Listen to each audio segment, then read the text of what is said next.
Amahoro y'Imana abane namwe bene data n'umugisha n'umunezero udasanzwe kuba Imana yakuzigamye ikakongera ingabire y'ubuzima.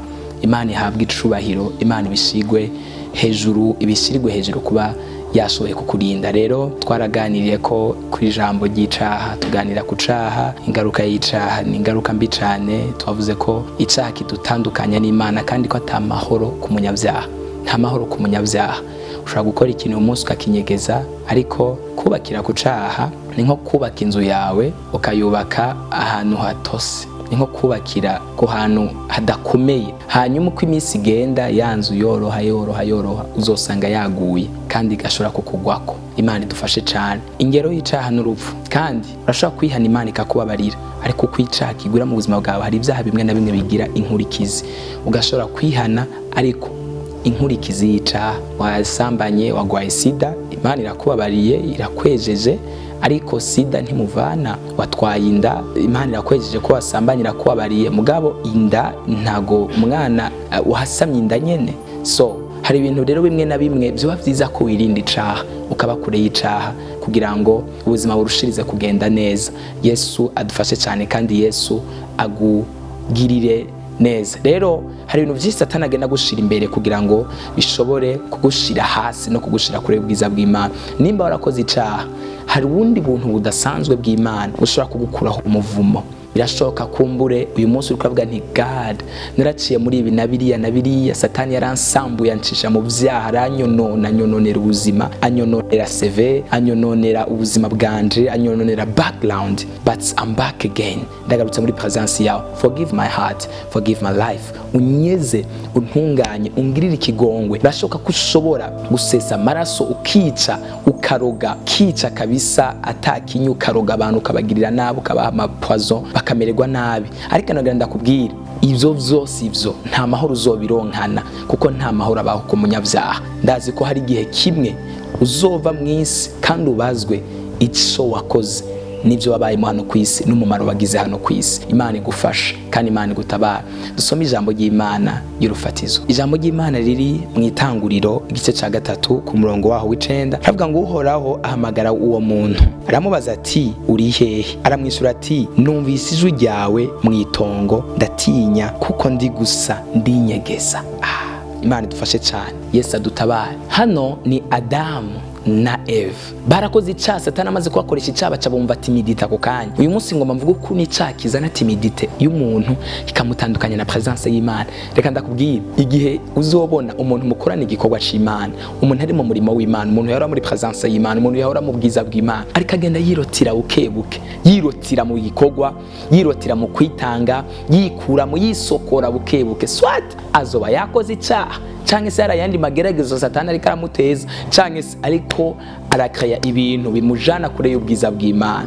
Yesu adufashe cyane. Ariko icani kidutandukanya n'Imana gusa, all kiradushekinga mu kwizera, kuko tuca tutangura kumva ko Imana itakiri twemera, kandi koko ntibiki twemera. Kandi naho twihana sometimes ucumenga Imana ntagira kirakumva nkuko yategezwa kukumva. Iyo ni ingaruka y'icaha. Icaha kizana timidite, kizana ivyagiriji mu mutima. Iyo wakoze icaha utangura kugira ivyagiriji, mbega bimeze gute, mbega ukunuku, mbega ugatangura kumva amajwi menshi agutandukanya n'ubwiza bw'Imana. Ariho hamwe bivamwo umuntu yumva atawosubira no kuja mu nzu y'Imana. Umuntu akavuga ni ndaja mu nzu y'Imana, Imana ibona bya bindi byose, ndi umunyavyaha ruhebwa, naracumuye, ntago mbereye, ntago nkwiriye. Ariko nagenda kugira imbabazi z'Imana ni nyinshi cyane, ziruzuye gose. Imana yama yiteguye kukubabarira. Ndagomba utera intambuko wewe ukurikiranye buno butumwa. Birashoboka ko hari icaha wakoze, birashoboka ko mbere n'ubuzima bwawe ari ubuzima bw'ivyaha. Birashoboka mu buryo bubiri. Hari ivyaha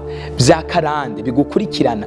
Nyokuru wawe yari maraya, nyokuru wawe yari umusambanyi, nyokuru wawe yari umubeshi, nyokuru wawe yaranywa ibitabi, nyokuru wawe yari imborerwa. So nawe mvuze nyokuru ariko na sokuru n'abandi mu miryango, nawe bikaza bikwikurikiza, bikaza bigukurikirana, ugasanga nawe uri kurabiba mu you are living in another sin. Vya vyaha nawe bikaza bigukurikira. So there is no other way. Ukavuga ndagomba kuvyikura mu ndagerageza gukora ibyiza, ariko bikanka kenshi byinshi cyane ndagerageza kuvyikuramo. Ni benshi bamavuga ngo ndagerageza gukweba inzoga mugabo bikanka ariko ntibikunde. Reka ndakubwira ufise imigozi na karande yicaha y'imizi iri kiraboho ubuzima bwawe igumi gusubizamo. Urakeneye deliverance y'ubushobozi bw'Imana n'imbaraga z'Imana irandura umuzi w'icaha mu buzima bwawe. Hari n'ikindi caha rero c'umuntu Satani amurondera akimuteze kugira ngo amusohore muri presence y'Imana, amusohore mu mugambi w'Imana, amusohore muri vision y'Imana, amusohore mu mugambi w'Imana, amusohore mu c'Imana yamutegekanyirije, akamuteza icaha kikamuzibiranya. N'abantu benshi bazibiranyijwe n'ivyaha, n'abantu benshi bugaranywe n'ivyaha, abantu benshi bariko baratakaza presence y'Imana n'ubwiza bw'Imana n'umuco, abantu bari mu ingabire z'Imana. Reka ndakubwira Satani abona yuko uri umuntu uzomubangamira mu myaka iri imbere, uzokoreshwa ibitangaza n'ibimenyetso, uri umuntu uzoba ufise imbaraga, ahagurutsa inyota z'ivyaha, ahagurutsa amajwi y'ivyaha, kandi ntayahagurutsa gusa ashiraho na mwaye zo kuguta mu vyaha, akazana abantu bakakuryosha bakaguhendahenda azifu ari abantu bagukunda canke bakunezererewe, bariko baragukwega. Imbeba mu kuyitega bayitegesha akaboga. Imbeba hari akamashu gusa ntishobora kujayo, ariko hari akaboga irajayo kuko baba bayitegesheje akaboga. Umwami Yesu adufashe cyane. Satani rero hari ibintu ariko aragutegesha nk'akaboga. Esawu yatakaje ubuntu bw'Imana kubera uduharage.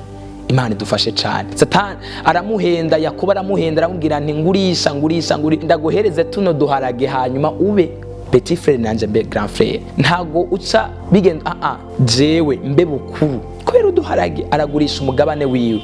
Imana ikurinde gutakaza umugabane kubera ivyo uri kuracamo. Imana ikurinde gutakaza ubwiza bw'Imana, presence y'Imana kubw'icaha. Imana ikwambika imeze n'ubushobozi bwo gutsinda icaha mu izina rya Yesu Kristo mu Nazareti. Nitezuwera Justin niwe mwariko muraganira ijambo ry'Imana. Reka ndagusengere Umwami Yesu agushoboze kandi agushigikire. Mana mu izina rya Yesu Kristo ndamusengeye umwene data, uyu mugabo, uyu mukobwa, uyu musore, uyu mwana, uyu mukobwa, mwami, uyu mugore, mutabare mugirira ubuntu, mukuremo imizi y'icaha, icaha ca karande cizingiriye ku buzima bwiwe, icaha c'ikuzimu, icaha c'abadayimoni abariko barakaya peer pressure, ibigwi canke si kigare canke si imigwi ibajana mu biyoga, ibajana mu vyaha, ibajana mu migwi itandukanye bakoresha ivyaha.